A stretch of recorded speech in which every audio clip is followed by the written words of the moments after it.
আপোনালোকৰ ল'ৰা ছোৱালীক যিখিনি সিহঁতৰ জন্মগত প্ৰতিভা আছে, সিহঁতৰ ভিতৰত যিখিনি শক্তি আছে, সেই শক্তিখিনি জানি লওক। জানি পেলাই সিহঁতক শিক্ষানুষ্ঠানলৈ আগবঢ়াই দিয়ক। নিজৰ ঘৰত যেতিয়া পঢ়ায় মাক দেউতাকে বা টিউশ্যন কৰা শিক্ষকজনে যেতিয়া নেকি পঢ়ায়, তো সিহঁতক এই ৰিপৰ্টটো দেখাই পেলাই কওক যে তেওঁ কাণেৰে শুনিয়ে বেছিকৈ শিকে, গতিকে তেওঁ লিখিবলৈ ইমান নিদিব, বা তেওঁ চকুৰে চাই বেছিকৈ শিকে, গতিকে তেওঁ ইমানো কথা কৈ থাকিবলৈ বা শিক্ষকজনে কৈ থাকিবলৈ প্ৰয়োজন নাই। গতিকে সেই তেনেকুৱা ধৰণকৈ শিকালে মানে খুব সুন্দৰভাৱে ল'ৰা ছোৱালীখিনি আগবাঢ়ি যাব পাৰিব। আৰু যেতিয়া নেকি সকলো ল'ৰা ছোৱালী শিক্ষিত হ'ব আৰু তেওঁলোকৰ প্ৰতিভা অনুযায়ী যদি সিহঁতে আগবাঢ়ি যাবলৈ সুবিধা পায়, গতিকে সমাজখনৰ লগতে দেশৰ এটা খুব সুন্দৰ পৰিৱেশ সৃষ্টি হ'ব। অনাগত দিনত আমাৰ দেশখনো খুব সুন্দৰভাৱে আগবাঢ়ি যাবলৈ সুবিধা পাব। নমস্কাৰ বন্ধুসকল, এটা নতুন ভিডিঅ'লৈ আকৌ এবাৰ আহিলোঁ। বন্ধুসকল, আপোনালোকৰ সকলোৰে আজিৰ দিনত সকলো পেৰেণ্টছৰ, সকলো মাক দেউতাকৰ এটাই চিন্তা, যি চিন্তা ল'ৰা ছোৱালীৰ ওপৰত চিন্তা এটা থাকে, যি চিন্তা হৈছে আপোনাৰ সন্তানটোৱে পঢ়াৰ ক্ষমতাটো কিয় ইমান কম, আৰু আপোনাৰ সন্তানটোৱে ভৱিষ্যতে কি কৰিব আপুনি জানিব বিচাৰে নেকি?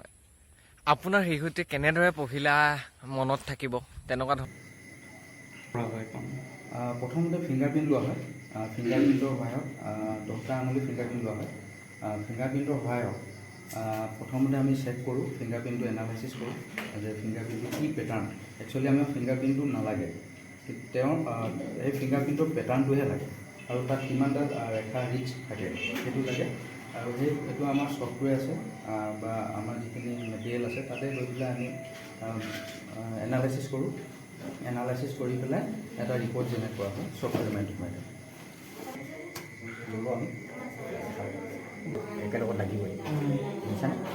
আমি এতিয়া বৰ ল'লোঁ, ৰেডি ল'লোঁ, আকৌ এনেকৈ চেক কৰোঁ। এইটো R3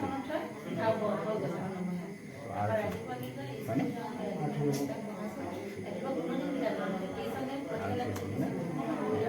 এইটো চাইডৰ আমি ডেল্টাটো উঠিলে, গতিকে আমি এইটো চাইডৰ ডেল্টাটো উঠাব লাগিব।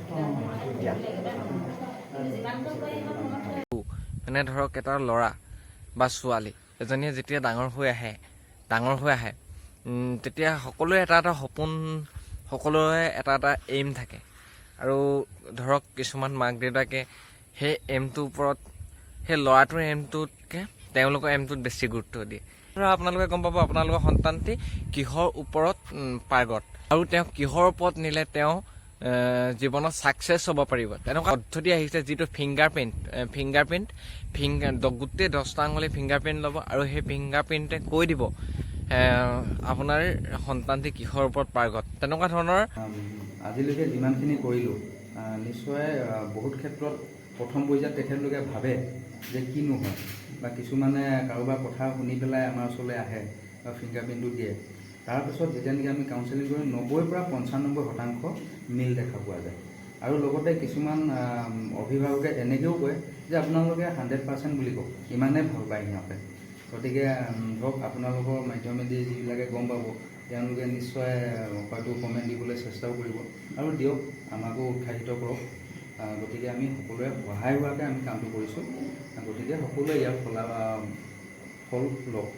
যিহেতু আপুনি আৰু প্ৰত্যেকে মানে এটা সময়ৰ মূৰে মূৰে DMIT বিষয়ে, ডাৰ্মাট'গ্ৰাফিক মাল্টিপল ইণ্টেলিজেঞ্চৰ বিষয়ে তেওঁলোকে ৰিচাৰ্চ কৰি আজি এইটো কথা পাইছে। 93লৈকে এখন আপোনাৰ তেওঁলোক চাইণ্টিষ্টে ইমানজন চৰমে DMIT বিষয়ে তেওঁলোকে ৰিচাৰ্চ কৰিছে। সেইটো লিখা আছে ৰিচাৰ্চ কিহৰ ওপৰত কৰিছে, তেনেকৈ ইয়াতে চব কথা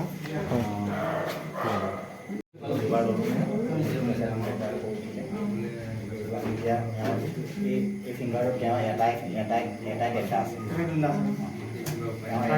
ডেটাটো এটাই আছে। ট্ৰাই কৰিছে তোমালোকে ডেটা এতিয়া চাবা, তোমালোক দেখাই আছোঁ। তোমালোকে এইটো চাইডে চাওঁ, চেম সেইটো আপুনি এইটো চাইডে তোমালোকে যিমান দিয়ে এইটো চাইডে ডেটা তোমালোকে কেতিয়া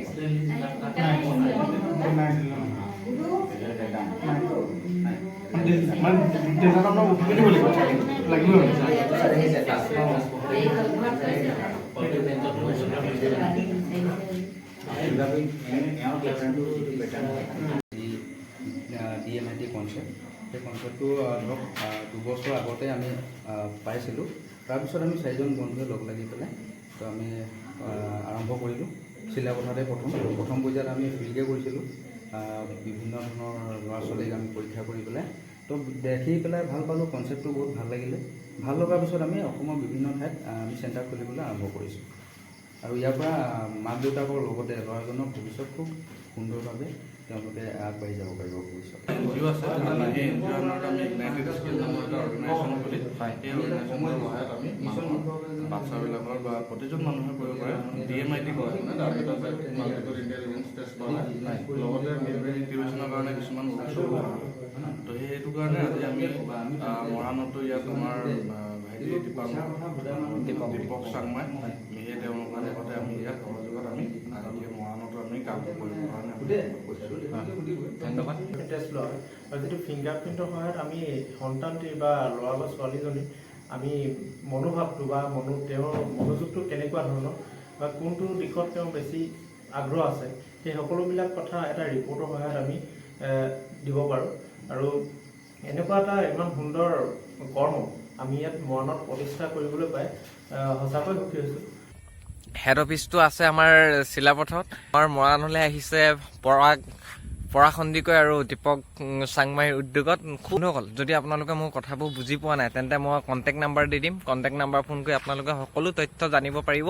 এই টেষ্টটোত আপোনালোকে কোনো ভয় খাব নালাগে, কোনো আপোনালোকৰ তেজৰ পৰীক্ষা নকৰে, অনলি ফিংগাৰপ্ৰিণ্টৰ দ্বাৰা কৈ দিব আপোনালোকক। আৰু বন্ধুসকল, আমাৰ এই অফিচটো আছে সেউজপুৰ নামঘৰৰ একদম ওচৰতে। আৰু বন্ধুসকল, এনেকুৱা ধৰণৰ ভিডিঅ'বোৰ পাবলৈ মোৰ চেনেলটো আপোনালোকে ছাবস্ক্ৰাইব কৰি থওক আৰু লাইক কমেণ্ট আৰু বেল আইকনটো দবাই থওক, যাতে মোৰ ভিডিঅ' আহিলে আপোনালোকে অতি সোনকালে পায়। ধন্যবাদ বন্ধুসকল।